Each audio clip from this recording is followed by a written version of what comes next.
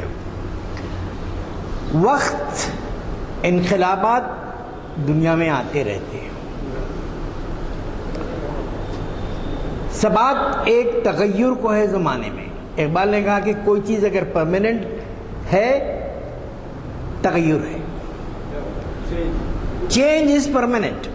اس واسطے اگر تبدیلی نہیں ہے تو پھر آپ ایک ایسا پتھر ہیں جس پہ بارش کا بھی اثر نہیں ہوتا۔ اب دیکھیے مغل سلطنت کا زوال، برطانوی استعماریت، امپیرلزم پوری دنیا کو جکڑے ہوئے ہے۔ 20ویں صدی سے پہلے ہی 19ویں صدی میں برطانوی سامراجیت تھی، فرانسیسی سامراجیت تھی، حال تک پرتگال کی سامراجیت بھی گوا میں تھی، اور دوسرے انداز کی مختلف۔ تو یہ امپیرلسٹ فورسز کالونیز بنا کر لوگوں کو لوٹتے تھے، استحصال کرتے تھے، اور پھر جو ہے، لیکن کیسے ایک اتنا سا چھوٹا سا ملک ہے، ہندوستان کے نقشے میں کسی بھی کونے میں پھینک دے سکتے ہیں آپ اس کو، انگلینڈ کو، ہریانہ کے بازو ڈال دیجئے آپ یہ کہیے، لیکن کیوں ترقی کیا اس نے؟ ترقی کرنے کی بنیادی وجہ یہ ہے کہ ان کے اندر تبدیلی آئی فرد کی آزادی کا، سوچنے کا۔ شہنشاہوں نے ہزاروں سال تک جبر کیے، حرم میں اگر 500 بھی لوگ آئے تو فقہا تو ہاتھ باندھ کے کھڑے رہتے، اور پھر جو ہے پنڈت بھی ہاتھ باندھ کے اس کو جواز دیتے رہے ہیں۔ جواز دینا جو ہے تاریخ میں بہت عام ہے۔ تو میں یہ بتا رہا تھا کہ شہنشاہیت ختم ہوتی رہی تھی تھوڑی سی، پھر اس کے ہی ساتھ جو ہے نئے امپیرلسٹ فورسز اپنا سر اٹھاتے رہے تھے۔ مغل سلطنت تو ایک غیر معمولی جو ہے سلطنت تھی، لیکن کچھ غلطیوں کی وجہ سے، کچھ وقت کی تبدیلیوں سے اپنے آپ کو ہم آہنگ نہ کرنے کی وجہ سے، سائنس اور بدلتی ہوئی ان چیزوں سے اپنے آپ کو رشتہ نہ جوڑنے کی وجہ سے، اور اندر کی ریشہ دوانیوں کی وجہ سے، بدلتے ہوئے سماج میڈیول ٹائمز نے ماڈرن ٹائمز میں قدم رکھنے کی کوشش نہیں کی۔ خدامت پسندی کے گہرے اثرات انسانوں کی نشو و نما کے لیے ممید و معاون نہیں ہوتے۔ اقبال نے کہا کہ میری تمام سرگزش کھوئے ہوں کی جستجو، لیکن ماضی میں کھونا نہیں ہے، ہمیں ماضی سے سبق حاصل کرنا ہے۔ ماضی ہمارے لیے سرچشمہ تحریک ہے، لیکن حال کی بنیادوں پر مستقبل کی عمارت تعمیر کرنا ہے۔ یہ انسانی قافلوں کا طریقہ کار رہا ہے۔ اب جیسے ابن خلدون نے اپنی جگہ کہا کہ سائیکل آف ٹائم ہوتے ہیں 3 سائیکلز، اس کے بعد قرآن نے بہت پہلے فرد کی آزادی ہی نہیں، قوموں کی ترقی کے بنیادی اصول کو بتایا ہے۔ خدا نے، جس کو شعر میں ڈھالا گیا، خدا نے آج تک ان اللہ لا تغیر، وہ جو آیت ہے تو اس کا ایک شعری روپ ہے کہ خدا نے آج تک اس قوم کی حالت نہیں بدلی، نہ ہو جس کو خیال آپ اپنی حالت کے بدلنے کا۔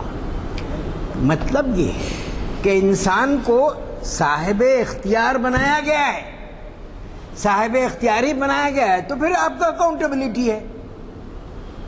صاحب اختیار ہی بنایا گیا ہے تو اکاؤنٹیبلٹی ہے۔ تو یہ بات اپنی جگہ ہے کہ انسان کو جو جس انداز میں مشیت کا انداز ہے، اور اس کو جن حدود میں رہنے اور اپنی تشکیل نو کرنے کا حق دیا گیا ہے، وہ بنیاد ہے۔ 1857 کا جو انقلاب، پہلی جنگ آزادی ہے، وہ مسلمانوں کو اس نے ہلا دیا۔ سوئی ہوئی تھی قوم، دہلی کی سڑکوں پہ خون بہہ رہا تھا۔ اب چونکہ وقت نہیں ہے، کسی اور وقت میں اپنے وہ نظمیں سناؤں گا جو میں نے اس پس منظر میں بھی لکھی ہیں، سر سید اقبال آزاد، اور پھر وہ دل دہلی کی، کچھ انگریزی میں کچھ اردو میں۔ مختلف درختوں سے لاشیں لٹکی ہوئی ہیں، شہر آشوب ہے، دلی اجڑ گیا ہے، اور سامراجیت نے یہ محسوس کیا کہ ہم نے ان سے سلطنت چھینی تھی اور یہ ہم سے بدلا رہے ہیں، اور ہمارے اصل دشمن یہی ہیں۔ اس وقت تو سامراجیت تھی، آج کے جمہوری دور میں بھی آپ کو آسانی سے مارجنلائز کیا جاتا ہے، کوئی پارٹی آپ کو ٹکٹ دینا نہیں چاہتی۔ سرکار نظام کے دور کے پورے تلنگانہ کے دوسرے علاقوں میں ایک ایم ایل اے آپ کا الیکٹ نہیں ہوتا، طریقہ کار ہوتا، پوری جمہوریت اپنی جگہ ہے۔ اور تماشے پس پردہ الگ ہوتے ہیں، پس پردہ تماشے، جمہوریت ایک طرز حکومت ہے کہ جس میں اقبال نے کہا تھا کہ بندوں کو گنا کرتے ہیں، تولا نہیں کرتے، اس میں کچھ نہیں، کوئی ویٹیج نہیں، آپ ہیں ٹھیک ہے۔ اب جو اکثریت چاہیے، اکثریت کی بربریت کا نام کیا جمہوریت ہے؟ اکثریت کی جو ہے داداگری کا نام کیا جمہوریت ہے؟ جمہوریت کے معنی فلاحی ہندوستان فلاحی ریاست ہے، فلاحی ریاست کی تعریف یہ کی گئی ہے کہ اس کی بنیاد میں ہر فرد کی خوشی شامل رہے گی۔ تو اس طرح سے سر سید نے ان المناک حالات میں، ایسی صورتحال میں ایک حکمت عملی کو، شکریہ جزاک اللہ خیر، ایک حکمت عملی کو اپنایا کہ بسا اوقات کنفرنٹیشن جو ہے اس کو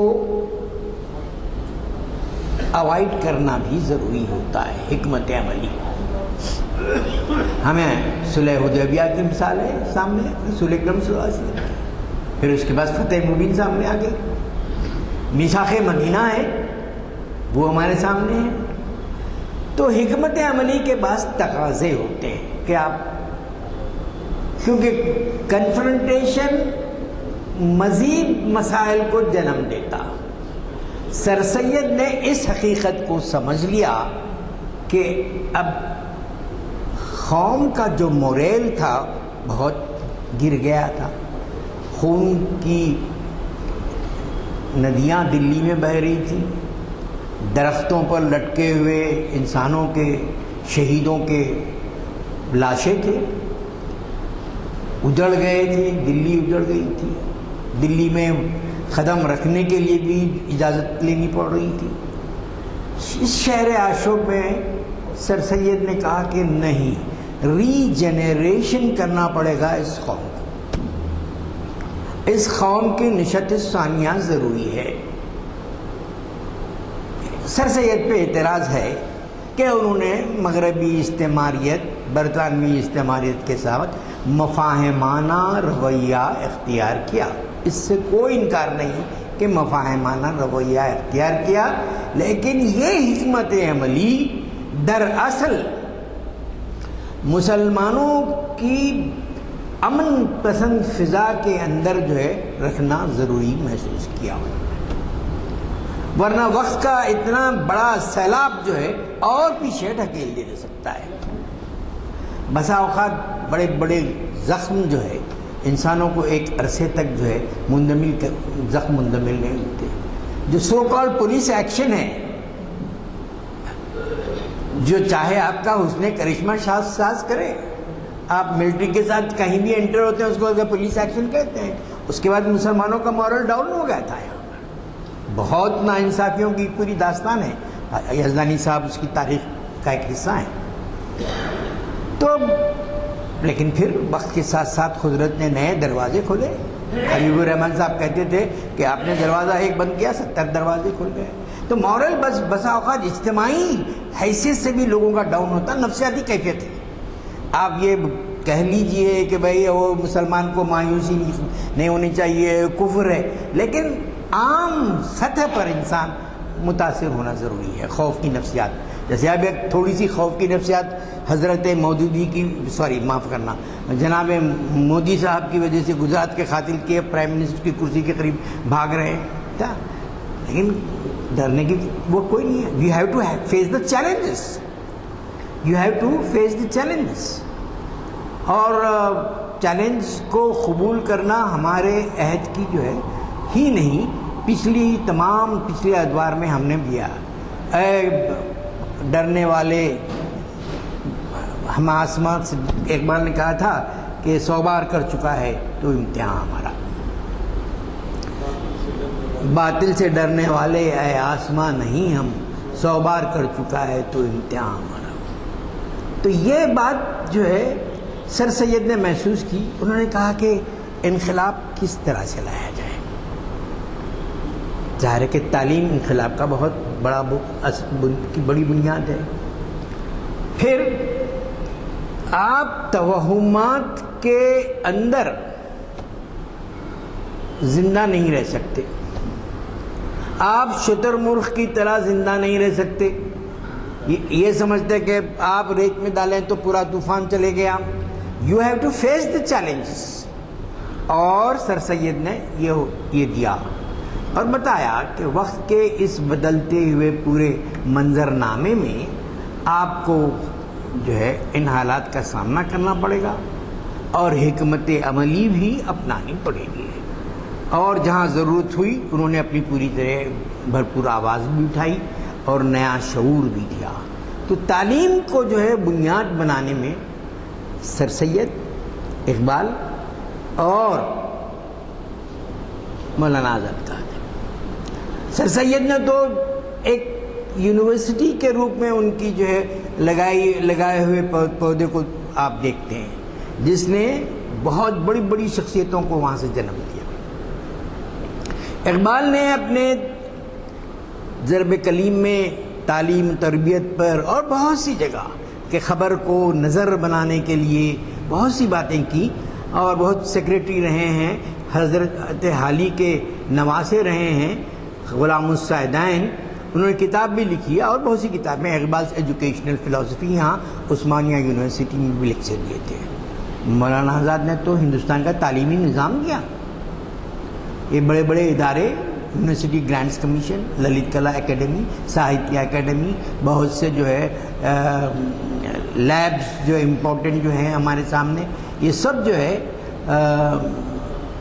مولانا آزاد کی ہی فکر کا نتیجہ ہے. لیکن تعلیم میں یہ تینوں بھی جو ہے محسوس کرتے تھے کہ پرانی طرز کی تعلیم، یعنی تھوڑا سا فرق ہے ہر ایک کے اپنے انداز میں، جو ہے کام نہیں دے گی. اب آپ فخر کریں گے کہ میں عراق کی جو ہے 700 سال پہلے کی جغرافیہ پڑھاؤں گا تو کوئی مطلب ہی نہیں ہے نا. وقت اتنا تیزی سے، زمانہ جو ہے تیز رفتاری سے اتنا جاتا ہے، قیامت کی چال چل جاتا ہے. تو اس طرح سے سر سید نے بہت بڑے کارنامے انجام دیے. ہمارے ہاں ایک وقت اقبال اکیڈمی کے صدر بھی رہے ہیں. جس وقت خلیل اللہ حسینی صاحب کو جیل کی دیواروں میں بند کر دیا گیا تھا تو اس وقت وہ انچارج رہے، بعد میں اس کنٹینیو بھی کیا ڈاکٹر عالم خود میری. اقبال اکیڈمی نے اپنے ایک ان کے مضامین کا مجموعہ چھاپا جس کا نام اقبال کشش اور گریز. وہ دراصل ان کا ایک مضمون ہے تصوف کشش اور گریز، اس سے جو ہے کیا گیا. انہوں نے سر سید سے اقبال تک ذہنی سفر پر دانشوری کی جو روایت تھی اس کو انہوں نے سامنے پیش کیا. اگرچہ کہ یہ مضمون میں زیادہ تر فلسفیانہ انداز کی باتیں کی گئی ہیں کہ ابد اور ازل اور ان کے درمیان کیا تبدیلیوں کا، لیکن عالم صاحب بہت ذہین آدمی تھے اور مارکسسٹ رہے ہیں ابتدا سے، لیکن اسلامی فکر میں بھی انہوں نے بہت کام کیا. اور اقبال ہی پر انہوں نے اپنے تحقیقی مقالہ لکھا، کانٹ اور اقبال۔ اس میں انہوں نے بہت سی باتوں کا ذکر کیا کہ سر سید نے ایک جو ذہنی انقلاب بنایا، بنیاد بنایا، اس کو عقل کو بنیاد بنایا گیا۔ اور آپ کو قرآن نے تو 750 آیات میں کہا کہ غور کرو، فکر کرو، آپ کو روکا نہیں گیا۔ قرآن فہمی کے نتیجے میں تو عالم انسانیت میں تبدیلی آئی، ورنہ آپ دیکھ لیجئے تہذیبوں کا کیا حال تھا۔ تو غور اور فکر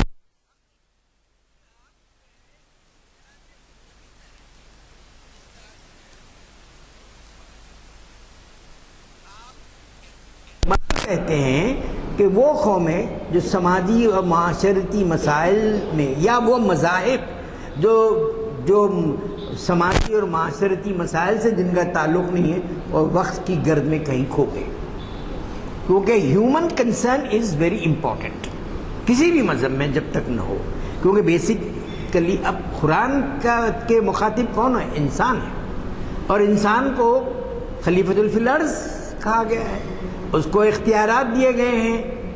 تو یہ باتیں اپنی جگہ جو ہے بڑی بنیادی اہمیت کی حامل ہیں کہ جو ہے تبدیلی، اور جب تبدیلی آتی ہے تو لوگ اعتراضات کرتے ہیں، ظاہر ہے کہ عادی ہو جاتے ہیں۔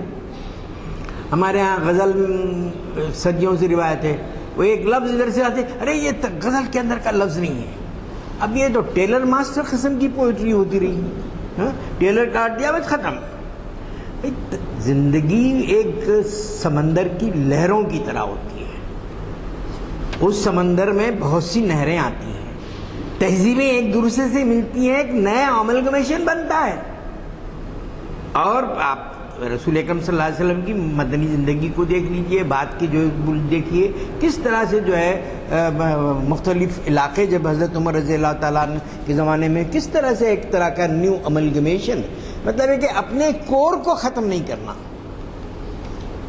جیسے اقبال نے کہا کہ بہت سی یونانی چیزوں کو ہم نے لیا لیکن اپنی بنیاد کو نہیں ہلایا، رد و قبول۔ تو سر سید کے ہاں وہ رد و قبول کا مسئلہ بہت ہے، اقبال کے ہاں بھی اپنی جگہ ہے، اور آزاد کے ہاں بھی۔ آپ کو جو ہے وسیع تر خدا رب العالمین رب المسلمین تو نہیں ہے، اور خدا نے پوری کائنات میں بکھری ہیں نعمتیں، صرف مکہ اور مدینہ ہی کے علاقوں میں نہیں۔ رسم و رواج اور وہاں کی تہذیب کے لحاظ سے بہت سی چیزیں اپنائی گئی ہیں۔ تو مولانا آزاد نے یہ محسوس کیا کہ ہندوستان میں قدرت نے ایسا موقع فراہم کیا کہ مختلف قوموں کے درمیان ایک ہم آہنگی کی فضا کو جنم دیا گیا۔ آزاد نے یہاں تک کہہ دیا کہ اگر ایک فرشتہ آ کے میناروں پہ کہہ دے، ان کی زبان کی انشا پردازی کی تو جواب نہیں ہے، کہ کل تمہیں سوراج ملے گا اگر ہندو مسلم منافرت ہو، لیکن مجھے وہ سوراج پسند نہیں۔ اصل مسئلہ ہندو مسلم منافرت کا بہت ہی دانستہ طور پر انگریزوں نے پیدا کیا۔ کچھ احیا پرست تحریکیں بھی اٹھی ہندوؤں میں، ظاہر ہے کہ ایک مسلم دور حکومت تھا، ایک ریپرکشن ہونا، اورشن ہونا بھی ممکن ہے، لیکن کتابیں اب جو سامنے آئی ہیں جس میں بتایا گیا کہ کون سے سیکریٹری نے کیا کہا، کس طرح سے کیا جو ہے، پچھلے عبدالرحیم صاحب قریشی نے بھی جو ہندوتوا کے مسئلے پہ بہت اچھی بات بتائی تھی کہ ساورکر اور دوسرے ان لوگوں میں کس طرح سے تبدیلی پیدا کی گئی، کیسے ہیروز تھے۔ تو یہ بہرحال اپنی جو استعماریت کی اپنے پورے ہتھ کنڈے، جمہوریت کے جو ہے منتریاں ہزاروں ہتھ کنڈے کرتے تو استعماریت تو لاکھوں ہتھ کنڈے کر سکتی تھی۔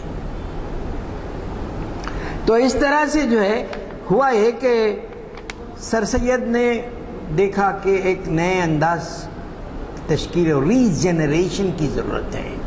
سر سید نے محسوس کیا ری جنریشن کی ضرورت ہے، اور اس ری جنریشن پہ فتوے بھی ملے ان کو، کفر کے اقبال پر بھی فتوے ملے، ان پہ بھی ملے، کیونکہ تبدیلی جب قومیں صدیوں سے ایک خاص جمود کی کیفیت میں پیدا ہوتی ہیں تو تبدیلی کو پسند نہیں کرتے. بہت سی ہماری جو ہے بہت سے ہمارے رسوم و روایات ہم سمجھتے مذہب کا حصہ ہیں، نہیں ہے. بہت سے ہندو اور اپنے ہندوؤں کے بعض رسوم آپ کے اسلامی فکر سے نہیں ٹکراتے، تو آپ نے اپنایا. آپ نے تارا چند نے اپنی کتاب میں لکھا کہ اسلام نے مساوات اور بہت سی چیزوں کا جو ہے ہندوستان کو دیا، ساری چیزیں. تو یہ باتیں تو تخلیقی زندگی میں ہر جگہ ممکن ہے. انسانوں پڑوسی کے جو آپ کو حقوق دیے گئے ہیں تو کیا آپ کو تھوڑا ہی کہا کہ آپ کا پڑوسی اگر یہودی بھی، حالانکہ مسلم سائیکی میں یہودی ایک خاص پروٹوٹائپ کے روپ میں آتے ہیں خیبر سے لے کے آج تک، ان کی وجوہات بھی ہیں، یہ نہیں کہا گیا. تو یہ ایک نیبرہڈ کا سینس تو اسلام نے بہت پہلے ہی دیا تھا. تو سر سید نے تعلیم کو بنیاد بنائی، سائنٹیفک سوسائٹی بنائی، مضامین لکھے. رسول اکرم صلی اللہ علیہ وسلم پر جو ہے ولیم مو نے لکھا تو اس کا جواب دیا، خطبات احمدیہ. اور ایک ایسی حال ہی نے کہا کہ لوگ ایک آدھ کام کرتے ہیں لیکن سر سید کو 50 کام کرنے پڑے. فنڈ ریزنگ کا نئے طریقے اپنائے. اس کی وجہ یہ تھی کہ دوسرے لوگوں میں اتنی تگودو نہیں تھی. اکبر اللہ آبادی ان پہ بہت وہ تھے کہ وہ مغرب نواز ہیں مل کے، لیکن بعد میں انہوں نے لکھا کہ ہم فقط کہتے ہیں اور وہ سر سید کام کرتا ہے. تو اس طرح سے جو ہے ہوتا یہ ہے کہ ایک کبھی انقلاب ایک شخص کی کوششوں کا نتیجہ ہوتا ہے. تو سر سید نے وہ کام کیا، تعلیم کے ذریعے انقلاب پیدا کیا، شعور بخشا، نئی حکمت عملی دی، اور جب محسوس کیا کہ ابھرنے والی کچھ قوتیں آیا پرست ہمارے لیے خطرہ بنتی ہیں تو انہوں نے بتایا کہ یہ صحیح نہیں. اردو ہندی کا جھگڑا شروع ہو گیا، کیونکہ اردو اور ایک طرح کا لنگوا فرینکا تھی اردو، لیکن رسم الخط کے ساتھ انہوں نے نہیں ہم دیوناگری، اب دستور میں دیوناگری کے لزوم کے ساتھ آپ نے اپنا لیا اس کو اور اردو کا قتل کیا. جینوسائیڈ آف اردو سمینا نے پورا میگزین نکالا، ایک بہت بڑا سے پرچہ ہوتا ہے، کئی لوگوں نے لکھا. آپ نے دانستہ کیا، قتل کیا اردو کو، اور اب اس قتل میں خود اردو والے بھی شامل ہیں. تو اس طرح سے جو ہے صورتحال سر سید نے جو پیدا کی تھی. اور بہت سے لوگوں نے لکھا کہ اقبال اور مولانا آزاد اور شبلی تینوں بھی سر سید کے زیر اثر رہے ہیں، انفلوئنس میں رہے ہیں. کیونکہ انہوں نے جو مثلا یہ کہ اقبال نے جو اجتہاد کی بات کی وہ دراصل سر سید نے پہلے ہی اس کی شروعات کر دی تھی. اور دوسری بات یہ کہ جس طرح سے تعلیم پہ زور دے کر سر سید نے کیا کہ ان لوگوں نے بھی اس پر زور دیا. تو ہمارے یہ تین بڑے آئیکانس ہیں، ایسے آئیکانس ہیں جن کی ایسے نشانات ہیں، ایسے قیادت. آج کی قیادت تو قیادتیں نہیں ہیں. آپ ایک منٹ کے لیے خاموشی سے سوچ لیے کہ کوئی قائد ہے مسلم قائد ہندوستان میں؟ کوئی ہے آپ کے لیے؟ کوئی نہیں. بالکل جو ہے عجیب سا ماحول ہے قیادت کے. تو قیادت کے کچھ تقاضے بھی ہوتے ہیں. آپ دیکھیے کہ مولانا آزاد وزیر تعلیم اور سب، لیکن کس حالت میں رہے؟ کہ لال بہادر شاستری کس حالت میں رہے؟ تفصیل میں تو نہیں جانا چاہتا میں. تو میں یہ بتاؤں گا وہ ایمانداری ختم ہو گئی. آج تو سب سے بڑی انڈسٹری ہے سیاست. ہزاروں کروڑ روپے آپ خرچ کرو اور لاکھوں کروڑ روپے بنا لو آپ. یہ جو لوگ تھے خدمت کا جذبہ، سر سید کی زندگی میں بھی آخری میں بڑا بحران ہو گیا تھا. تو سر سید کے زیر اثر پوری ایک سماج اور اب خدی شخصیت ہے. اقبال، آزاد سب جو ہے، اور شبلی بھی. انہیں لوگوں نے اسکالرس نے اس پہ لکھا ہے کہ کس طرح سے یہ لوگ متاثر ہوتے رہے ہیں اور کس طرح سے جو ہے تمام جو ہے باتوں کو جو ہے اور ان کس طرح سے ہمارے مولانا آزاد نے ترجمان القرآن لکھا. یہ ایک مضمون ہے کہ خلیق احمد نظامی صاحب، یہ صاحب صدر شعبہ علی گڑھ کے انچارج وہ بھی رہے ہیں یونیورسٹی کے علی گڑھ کے، اور ایمبیسڈر بھی رہے ہیں، بہت بڑے اسٹوڈنٹ۔ سر سید پہ کس طرح کے اثرات مولانا آزاد پر کس طرح کے اثرات ہیں، انہوں نے تفصیل سے اس میں جائزہ لیا اور بتایا کہ مولانا آزاد کے ان اثرات کو، مولانا سر سید کے ان اثرات کو مولانا آزاد نے قبول کیا۔ ڈاکٹر جمیل جالبی غیر معمولی شخصیت ہے، کئی جلدوں میں تاریخ اردو لکھا ہے انہوں نے، کئی جلدوں میں، اور بہت زبان سر سید پہ لکھتے ہوئے انہوں نے، اقبال نے سر سید سے جو اثرات قبول کیے، ان کے اس چیپٹر میں سر سید میں لکھا کہ وہ غیر معمولی اہم ہیں۔ یہ اور بات ہے کہ فیض احمد فیض نے لکھا کہ سر سید سے زیادہ دیر پا اثر اور وسیع تر اثر اقبال کا ہے، کیونکہ سر سید کا جو اثر تھا وہ شمالی ہندوستان میں زیادہ رہا ہے، ایک خاص طبقے میں زیادہ رہا ہے۔ شبلی کو یہ اعتراض تھا کہ عام آدمی جیسے عثمانیہ یونیورسٹی سے استفادہ کرتا رہا ہے، علی گڑھ سے نہیں کیا۔ خیر اب تو علی گڑھ ایک قومی ادارہ بن گئی، اس وقت ایسے حالات میں جو ہے، تو انہوں نے لکھا کہ اقبال پر غیر معمولی اثرات اور خطبات جو پچھلے 300 سال کی چند 10 اہم کتابوں میں شمار کرتے ہیں لوگ، میں غیر معمولی اثر سر سید کا ہے، لیکن سر سید کا ذکر دانستہ طور پر نہیں کیا گیا، کیونکہ فتوے ان پہ بھی کفر کے دیے گئے تھے اور یہاں بھی کفر کے فتوے دینے کے امکانات تھے، ایسے وہ کفر کے فتوے شکوہ اور جواب شکوہ پر حاصل کر چکے تھے۔ تو سر سید کی اتنی بڑی ابخری شخصیت تھی، اور ابھی حال میں مشیر الحسن نے ایک کتاب جو ہے سال پہلے ان کی ڈائری کو انگریزی میں ترجمہ کیا اور بہت اچھا فٹ نوٹ لکھا، وائج ٹو ماڈرنٹی۔ مشیر الحسن صاحب ابھی حال تک ڈائریکٹر جنرل آف آرکائیوز تھے، وائس چانسلر تھے جامعہ ملیہ اسلامیہ کے، اور بے شمار کتابیں لکھی ہیں 19ویں صدی میں مسلمان اور کافی جو ہے، اور کی ایک مسئلے پہ کچھ جامعہ کے لوگوں سے ان کا اختلاف بھی ہو گیا تھا، وہ شاید رشدی یا کسی کے مسئلے پر۔ تو سر سید اور ہمارے ایک دوست تھے جس کو میں نے انوار العلوم میں بلایا، انہوں نے بھی بہت اچھا کام کیا، کرسچن ٹرال، اور وہ میں برمنگھم میں گیا تو انہوں نے میرے سیمینارز بھی رکھوائے تھے، اور وہ جو ہے انہوں نے بہت اچھی کتاب لکھی۔ ڈاکٹر سید عبداللہ نے بہت غیر معمولی مضامین لکھے سر سید کے کنٹریبیوشن پہ، اور سر سید میں ایک خصوصیت جو قیادت کی تھی کہ وہ ایک ایسے اپنا حلقہ بھی بناتے رہے جو آگے اس مسئلے کو آگے لیتے جاتا ہے۔ قیادت جو ہے اپنے سیکنڈ رینک لیڈرشپ کو ڈیولپ کرنا چاہیے اگر اس میں خلوص ہے۔ تو اب بہت سی کتابیں ہیں، ابھی میں ان کا جو ذکر، لیکن تاریخ ادب اردو میں جو ہے جمیل جالبی کو میں نے پوچھا تھا، ابھی تو کمشنر بھی رہے ہیں جمیل جالبی صاحب انکم ٹیکس کے، وائس چانسلر رہے ہیں کراچی یونیورسٹی کے، نیا دور کے ایڈیٹر رہے ہیں، اور بے شمار کتابیں، اتنی کتابیں کیسا لکھے آپ؟ میں نے اردو کی محبت مجھ سے لکھوا لیتی ہے۔ تو انہوں نے اس میں اس بات کو کہا کہ جو ہے غیر معمولی اثرات اقبال پر بھی جو ہے سر سید کے رہے ہیں۔ سر سید اقبال نے بہت سی جگہ تسلیم کیا، لیکن سید پہ انہوں نے نظم بھی لکھی، لیکن ریکنسٹرکشن میں نہیں لکھا۔ اب یہ سوال یہ ہے کہ ریکنسٹرکشن میں کیوں حوالے نہیں دیے گئے؟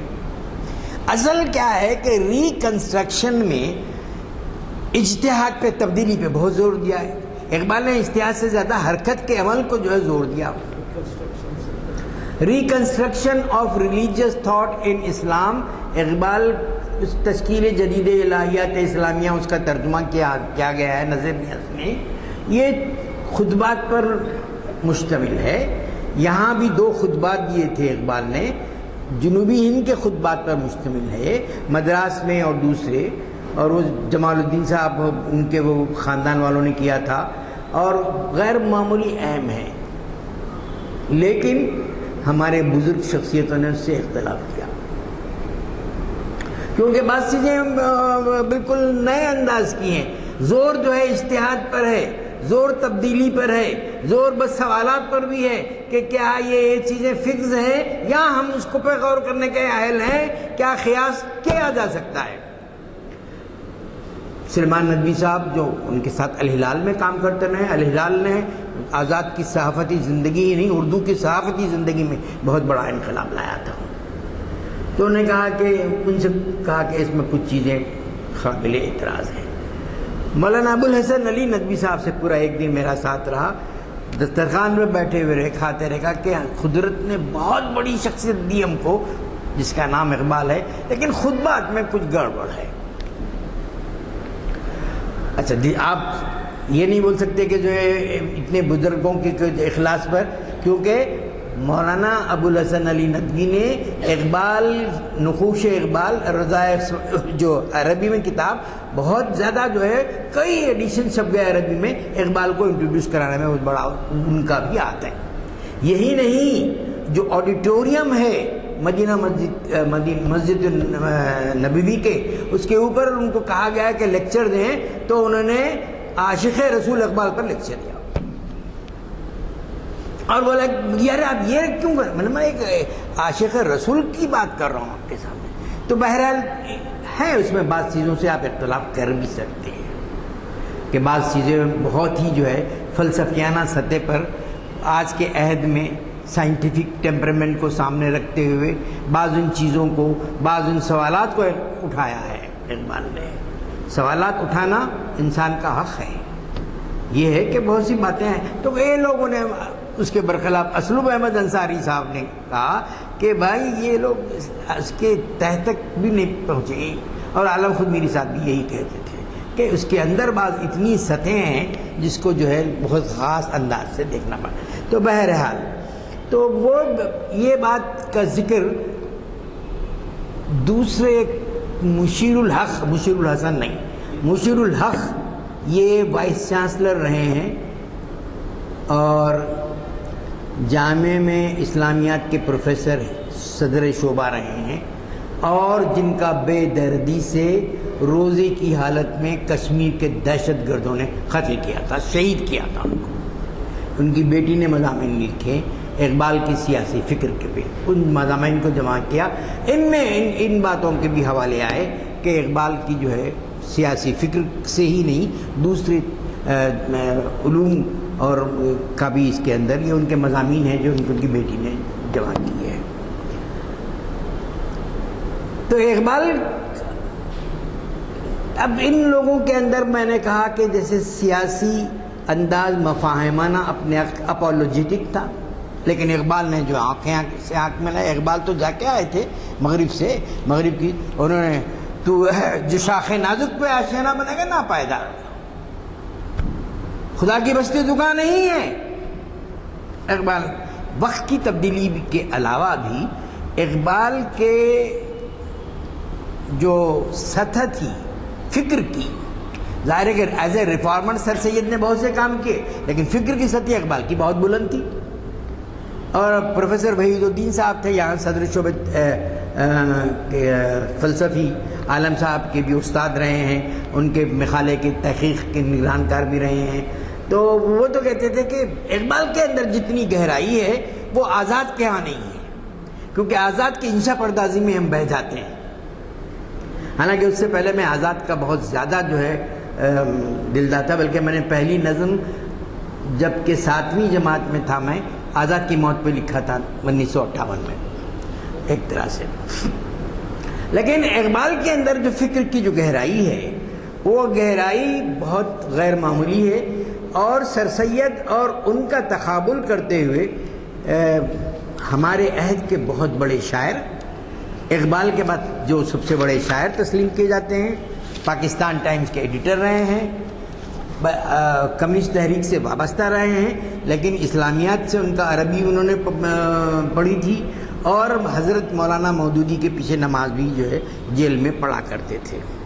تو اس طرح سے یہ بات جو ہے انہوں نے کہہ دی کہ سر سید کا جو اثر ہے وہ اس کے مقابلے میں اقبال کی جو فکر ہے یہ میری کتاب میں سے کوٹیشن میں آپ کو دے رہا ہوں. میں نے کوٹیشن لیے تھے.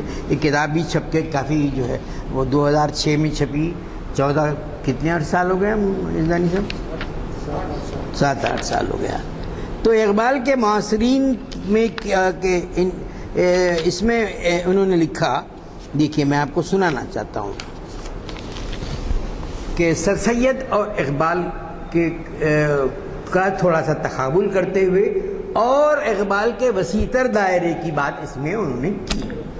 فیض احمد فیض جو ہے کئی ڈائریکٹر بھی رہے ہیں وہاں کے ثقافت کے، بھٹو سے قریب بھی رہے ہیں، اور فلسطین کے یاسر عرفات کے میگزین لوٹس کے ایڈیٹر بھی رہے ہیں، اور بہت ہی غیر معمولی شخصیت تھی.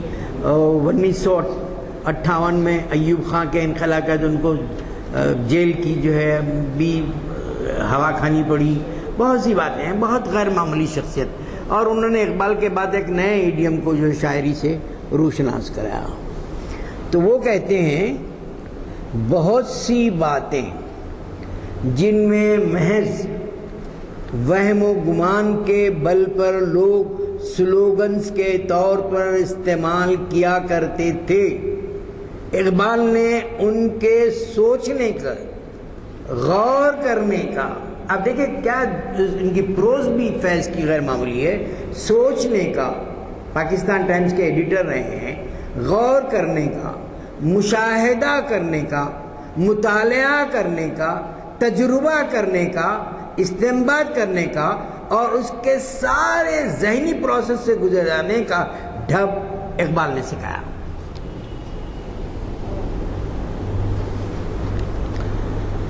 اور صرف خواص کو نہیں، عوام کو بھی. پھر اقبال نے ان لوگوں کے ذہن کو ان اثرات سے ایک حد تک آزاد کرنے میں بھی مدد دی جو غلامی کے سبب پیدا ہو گئے تھے. اور پھر بتایا کہ ان کا آخری دور جو ان کی پختگی کا دور ہے وہ جب کہ وہ انسانیت اور جملہ کائنات کے بارے میں اپنے افکار کا اظہار کرتے ہیں، آفاقی طریقے سے سوچنے کا انداز ہے. اقبال نے آخری پیام جو دیا لاہور کو، انہوں نے صرف مسلمانوں سے مخاطب نہیں کیا، عالم انسانیت کی بات کی. کیونکہ سبق پھر پڑھ صداقت کا، شجاعت کا، عدالت کا، لیا جائے گا تجھ سے کام دنیا کی امامت کا. ان 3 چیزوں سے آپ کے پاس ہو تو آپ امامت کریں گے، دوسروں کے پاس ہو تو دوسرے لوگ امامت کریں گے. قیادت ان اصولوں کی بنیاد پر ہے. سبق پھر پڑھ صداقت کا، شجاعت کا، عدالت کا، لیا جائے گا تجھ سے کام دنیا کی امامت کا. تو یہ انہوں نے کہا. ہمارے ہاں اس سے پہلے شعر، فیض کہتے ہیں اقبال کے تعلق سے، یا تو تفریحی چیز سمجھی جاتی تھی، یا ایک غنائیہ سی چیز سمجھی جاتی تھی، یا زیادہ سے زیادہ محض ایک اصلاحی چیز سمجھی جاتی تھی. اور یہ بھی حال ہی کے بعد شعر میں فکر اور شعر میں حکمت اور شعر میں عظمتیں جن کو ہم شاعروں سے نہیں فلاسفروں سے متعلق کرتے ہیں، وہ محض اقبال کی وجہ سے ہمارے پاس آئی. اور اقبال کی مثال یہ آخری چند سطریں دیکھیے.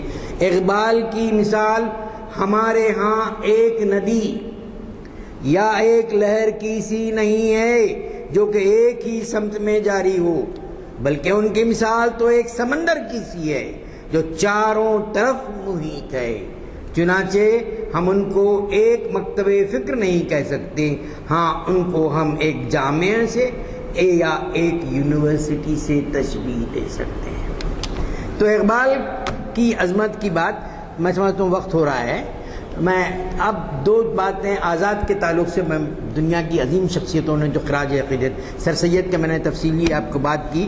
آزاد بہت بڑی عبقری شخصیت تھے، اور وہ تو ان کے والد صاحب نے تو ان کے ہی تعلیم کی. آزاد کے مختلف روپ ہیں جو آج کل کے خصوصی نمبر میں جو ہے چھپے ہیں، اور اس میں جو بات آپ کی بتاتا ہوں کہ دنیا کی بڑی عظیم شخصیتوں نے آزاد کو خراج عقیدت پیش کیا، اس پہ میں ختم کر دوں گا.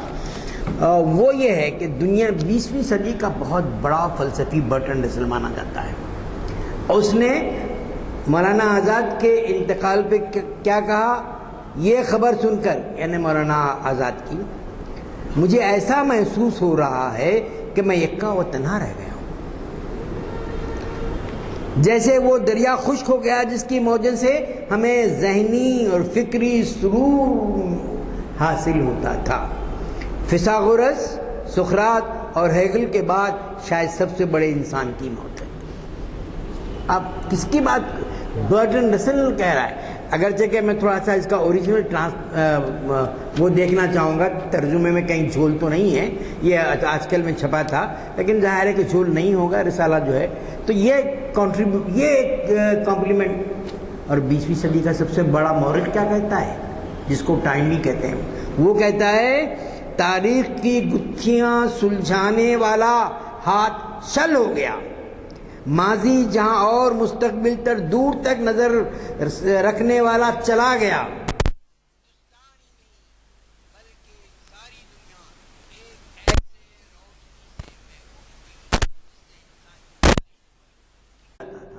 اور آزاد نے بہت سے اصول بنائے. انڈیا ونز فریڈم میں دیکھ لیجئے کس طرح سے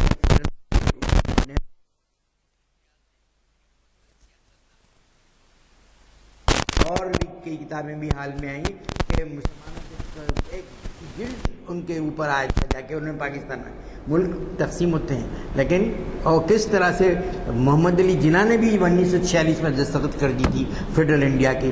پھر نہرو کے بیان نے کس طرح سے انڈیا ونز فریڈم ہے. تو اس وقت لوگ ایک طرح کے سبھی ذمہ دار ہیں. اور وہ ملک چونکہ نہرو نے ایک جگہ بھی کہا تھا کہ ہندو سائیکی میں زمین کی پوجا ہے جس کی وجہ سے بڑے پرابلمز ہوتے ہیں. تو بہرحال یہ شخصیتیں جو ہے اپنے اندر ایک خاص سیاسی فکر بھی رکھتی رہی ہیں. اقبال نے ایک وقت جو ہے ایک آٹونمس اسٹیٹس کو بنانے کی بات کی، اس کے ترجمے غلط ہو گئے، خطبہ الہ آباد کے مسائل پیدا ہو گئے. اور پھر دوسری بات یہ ہے کہ اقبال نے ایک وقت یہ بھی کہا تھا کہ میں معی الدین میں نہیں ہوں پاکستان کی. ان کے ہاتھ کی تحریر ہے ایڈورڈ تھامسن کی. وقت کے ساتھ بدلتی ہیں چیزیں. میں یہ نہیں کہہ رہا ہوں کہ اقبال تو 1938 میں غیر منقسم ہندوستان میں، اسی لیے تو ہم نے ان کا ترانہ بھی اپنا لیا ہے نا کہ سارے جہاں سے اچھا. اگرچہ کہ نیشنل اینتھم نہیں صحیح، گاندھی کی خواہش تھی گاندھی جی کے یہ نیشنل اینتھم بنے. پھر وقت بدلا، سب چیزیں ہوئیں اور ساری باتیں جو ہے. اور اس طرح سے اقبال نے ایک خاص انداز میں خاص بات کی. اور آزاد کے ویژن کے تعلق سے لوگوں نے کہا کہ ان کی بہت سی باتیں اگر اپنا لی جاتی، لیکن آزاد کا پرابلم کیا تھا؟ ان کی انا تھی. آزاد کا پرابلم کیا تھا؟ یہاں آئے تھے چنانچہ 1952 میں جو نانل نگر میں جلسے میں گڑبڑ کی، شور تنہا پسند آدمی تھے. سیاست میں تنہا پسند آدمی کو ہی جو ہے ایک بہت وزیر یہاں کے ریاست کے تھے، ان سے میں نے بات کرتے ہوئے کہا کہ آپ نے تو قربانی دی تھی کہ بی جے پی سے رابطہ کرنے کا، آپ کو پھر قوم نے کیوں نہیں کہا کہ بھائی وہ ایسا اللہ ہے. اصل مسئلہ کہتے ہیں ان کا بھی وہی مسئلہ تھا. تو بہرحال تو یہ شخصیتوں نے اپنے اپنے منظر میں بڑے خلوص سے جو ہے مسائل کو سیاسی، تہذیبی، تعلیمی، لسانی اور قوموں کے عروج و زوال کے بھی دیے. اور ہمارے 1857 کے بعد بہت سی شخصیتیں ہمارے سامنے آئیں، لیکن یہ تینوں شخصیتوں نے بہت بڑے ذہنی انقلاب کے معید بنے اور ہمارے لیے رہیں. اور میں ہر وقت اپنی تقریر میں کرتا ہوں، ہر نسل کو اپنی قسمت کے فیصلے کرنے کے لیے خود و خال مرتب کرنے کی ضرورت ہے.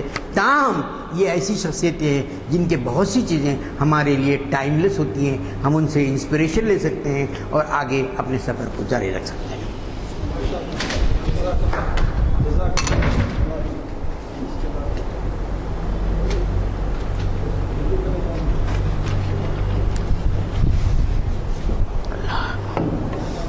پرچے میں ہماری زبان کے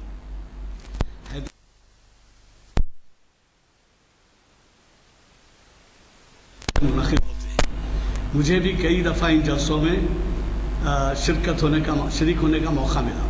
ان جلسوں میں علامہ اقبال کی شخصیت اور فن پر عالمانہ مضامین پڑھے جاتے ہیں جو آپ کے سامنے آج بھی پیش ہوئے.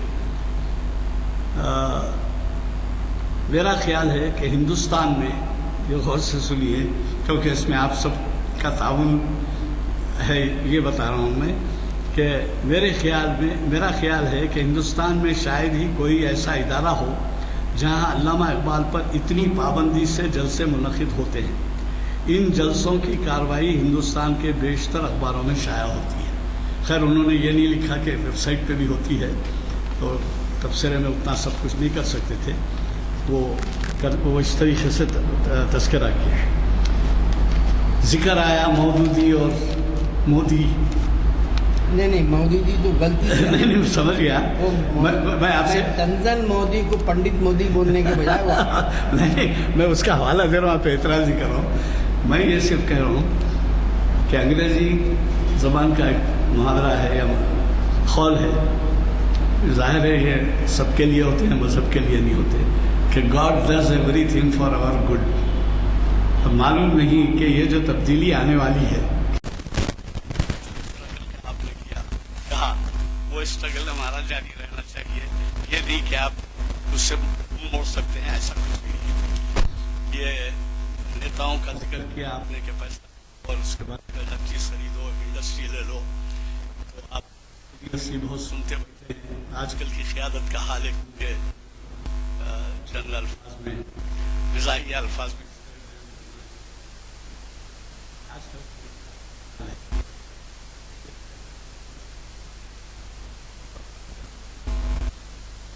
اندر پہنچ گئے اور ان کا اسسٹنٹ، ان کا گن مین سب پھول کے ہار لے کے اندر گئے. اندر جا کے پھول کے ہار گننا شروع کی.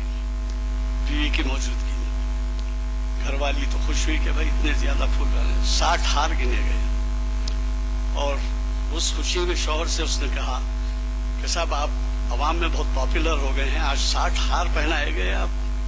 تو انہوں نے کہا کہ یہ بدماش لوگ ہیں، مجھ سے 70 ہار کے پیسے یا 100 ہار کے پیسے لے گئے تھے. تو یہ ہمارے آج کے نیتاؤں کا حال ہے جو آپ نے زیادہ اس کے بارے میں کہا. اور ایک چیز میں آپ سے کہنا چاہ رہا ہوں کہ ہماری یہ کتاب کے بارے میں کافی جو ہے شہرت ہوئی، اس کی کچھ یادیں، کچھ باتیں، اور آج کل مطالبہ ہے اس کے انگلش میں طباعت کا. اب یہ 1000 چھپی تھی، پہلی کتاب ہے، شاید اتنی زیادہ کم وقت میں بک گئی. ایک 70-80 حضرات نہیں پڑھے ہیں، عذرائے کرم رعایتی داموں پہ لیتے جائیں. اس کو بہترین سمجھا جا رہا ہے. امریکہ والے آ رہے ہیں، لے جا رہے ہیں، انگلینڈ والے لے جا رہے ہیں.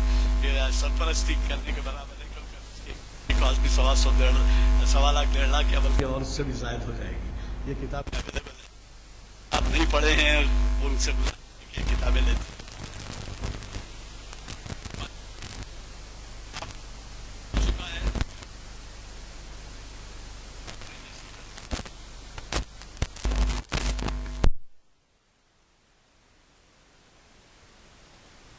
پس منظر کا جیسے میں نے اقبال کی بات کی تھی، اقبال کی نہیں ہے وہ دراصل ایک فلسفی کو جو شعری روپ دیا، جمہوریت ایک طرز حکومت کے ہے جس میں بندوں کو گناہ کرتے ہیں، توڑا نہیں کرتے. پہلی دفعہ آزادی کے بعد یہ لڑائی ایک طرح کے جو ہے جمہوری خطروں اور فیسزم کے درمیان ہے. فیسزم کے کس طرح سے ابھرے گا، کون کون ساتھ دیں گے، اور جو ہے جمہوریت کس طرح سے نمٹی.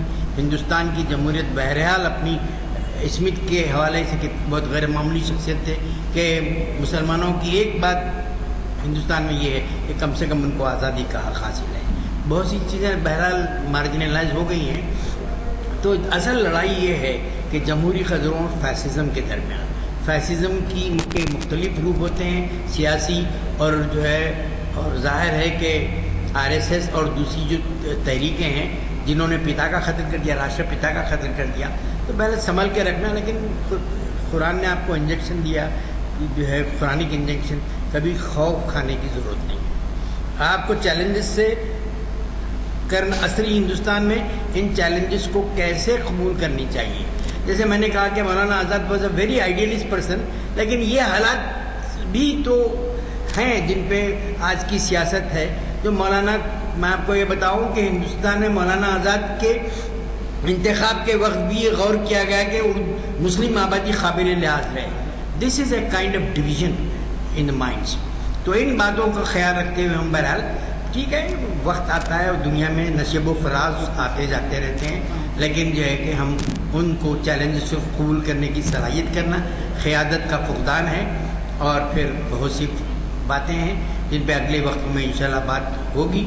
کہ بہرحال آج میں نے سر سید اقبال اور آزاد ان کے کچھ پہلوؤں کی طرف بات کی، جیسا میں نے کہا کہ اس پہ سیریز آف لیکچرز بھی چل سکتے ہیں.